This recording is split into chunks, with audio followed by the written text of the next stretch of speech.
Magandang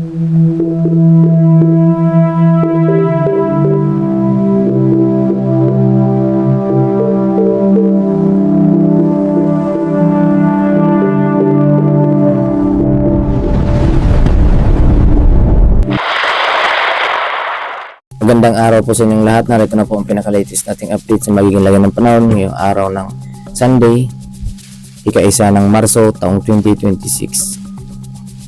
Sa kasalukuyan nga po, patuloy pa rin ang pag-iral ng mga weather system sa silangang bahagi ng ating bansa. Naroon pa rin ang hanging amihan o northeast monsoon na siyang nakaka-apekto naman dito sa may silangang bahagi ng Luzon, kabilang dito sa may area ng Visayas. Samantala, dito sa may area ng Mindanao, naasahan po natin makakaranas pa rin ng mga localized thunderstorm na dulot nitong hanging easterlies at ng low pressure or yung pagbaba ng pressure dito sa may atmosphere natin dito sa may silangang bahagi ng Mindanao na siyang magdudulot ng mga localized thunderstorm o mga pagkulog at pagkidlat na sinasamahan na maulap na papawirin. Kaya naman lubos po natin pinag-iingat ang ating mga kababayan, lalong-lalo na dito sa may silangang bahagi ng Mindanao at Visayas na siyang inaasahan natin apektado ng pagbaba ng pressure or mayroon tayong namataan na low pressure. So hindi po natin ito inaasahan na posibleng maging bagyo, ngunit magdadala ito ng mga localized thunderstorm na siyang magpapaulan, lalong-lalo na dito sa may silangang bahagi ng Mindanao. Kaya naman lubos po natin pinag-iingat ang ating mga kababayan at pinaghahanda sa mga posibilidad na mangyayari. At para naman sa maging lagay ng panahon dito sa Luzon, dahil pa nga rin sa pag-iral nitong hanging amihan, naasahan pa rin natin makakaranas pa rin ng good weather or improving weather, lalong-lalo na dito sa may area ng Cagayan Valley Region, Isabela, Aurora, Quirino, Nueva Ecija, Bulacan, Quezon, kabilang ang Metro Manila, Laguna, Batangas, Oriental Mindoro, Occidental Mindoro, Marinduque, Romblon, Apayao, Ilocos Region, Abra, Mountain Province, Ifugao, Nueva Ecija, Pangasinan, Zambales, Tarlac, Pampanga, Bulacan. Ang mga nabanggit na lugar ay mababa ang tsansa ng mga pag-ulan na kung saan inaasahan po natin makakaranas ng mainit na temperatura. Samantala, dito sa area ng Bicol Region, inaasahan po natin mayroon po tayong inaasahan na maulap na papurin, lalo na pagsapit ng hapon at gabi. Kaya naman, lubos po natin panag-iingat ang ating mga kababayan sa area ng Bicol Region. Dahil po yan sa epekto pa rin ng hanging amihan na kung saan nagdudulot ito ng maulap na papurin na sinasamahan ng mga light rains o mga mahihinang mga pag-ulan pagsapit ng hapon at gabi. Sa area po yan ng Camarines Norte, Camarines Sur, kabilang ang area ng Catanduanes, Albay at Sorsogon at Masbate. So maging alerto lang po tayo sa mga pagbabago sa magiging lagay ng ating panahon. Lalong-lalo na mayroon po tayong minamataan ng mga weather system sa silangang bahagi ng ating bansa.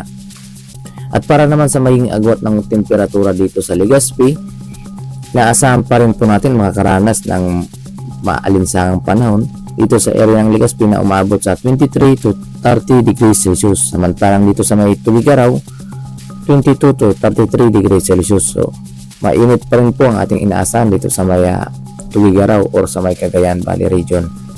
Samantala dito sa Lawag, inaasahan po natin 22 to 30 degrees Celsius ang magiging agwat ng temperatura. Baguio 14 to 26 degrees Celsius. Metro Manila 22 to 32 degrees Celsius. Tagaytay 20-28 degrees Celsius ang ating inaasahang agwat ng temperatura.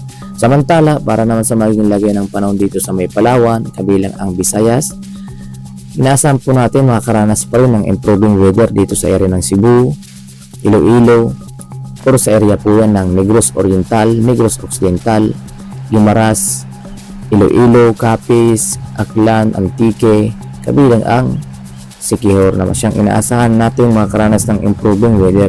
Samantala dito sa may area ng Cebu, Bohol, Leyte, Biliran, Northern Samar, Eastern Samar ay inaasahan po natin makakaranas ng maliwalas na panahon sa umaga na sinasamahan ng maulap na papurin pagsapit ng hapon at gabi, at may mga inaasahan din po tayong light rains o mga mahihinang mga pag-ulan, lalong-lalo na sa may silangang bahagi ng Visayas or sa may area ng Eastern Samar.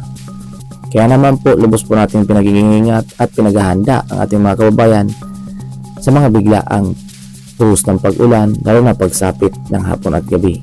Kaya naman kung kayo ay lalabas ng inyong tahanan, ugaliin pa rin magdala ng payong o kaya naman kaputi kung sakaling kayo ay lalabas ng inyong tahanan upang makapaghanda po kayo sa mga posibilidad ng mga biglaang buhos ng mga pag-ulan at matinding sikat ng araw.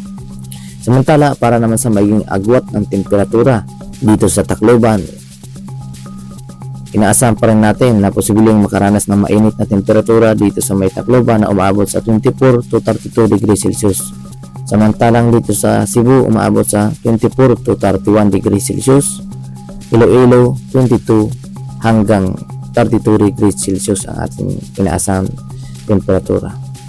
Para naman sa magiging lagay ng panahon dito sa Mindanao, dahil pa nga rin po sa epekto nitong hanging easterlies or mainit na temperatura na siyang nanggagaling sa dagat Pasipiko, na siyang patuloy na umiiral ngayon dahil sa nawala na nga po yung tinatawag natin high pressure. Yun yung tinatawag natin pag-diverging air ng hangin na nagpataas ng presyon dito sa ating atmospheric, ay nawala yan na po yun. So mayroon na po tayong panibagong ito po yung hanging easterlies na siyang nanggagaling sa dagat Pasipiko, na siyang mainit na temperatura na nakakaapekto dito sa may silangang bahagi ng Mindanao at kabilang dito sa may southern Mindanao.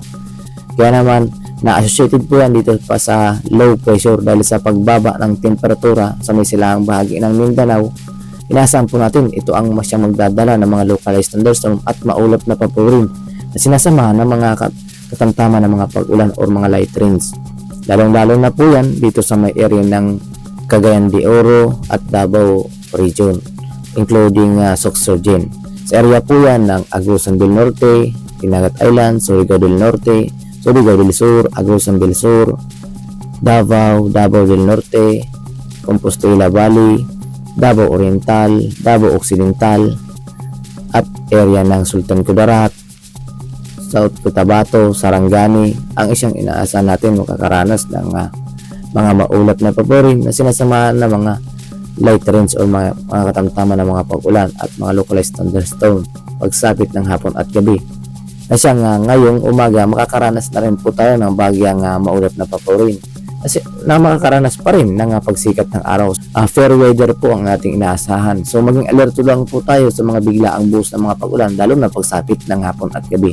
Samantalang dito sa may Zamboanga del Norte, Osamis Occidental, Zamboanga del Sur at Basilan, Sulu, Tawi-Tawi ay inaasahan natin makakaranas ng improving or mainit pa rin na temperatura or maliwalas na panahon ng ating inaasahan sa mga nabanggit na lugar.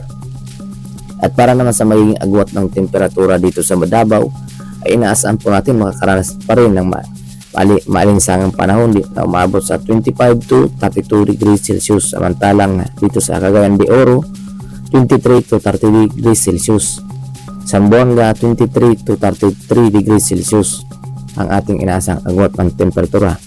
Para sa ating kaalaman, para sa magiging posibleng pamumuo ng bagyo sa silang bahagi ng ating bansa or tropical cyclone track na posibleng mabuo o climatological track base sa buwan ng Marso o sa mga posibleng mabuo at dumaan sa ating bansa. So mayroon po tayong track na posibleng may mabuo sa may silang bahagi ng Mindanao at posibleng tumawid dito man sa may Mindanao or kaya sa may Caraga region patungong Visayas at tatagos ito or tutuloy ito patungong Palawan. So senaryo po yan, so posibilidad po yan na mayroon tayong isa or wala na panibagong bagyo na mabuo.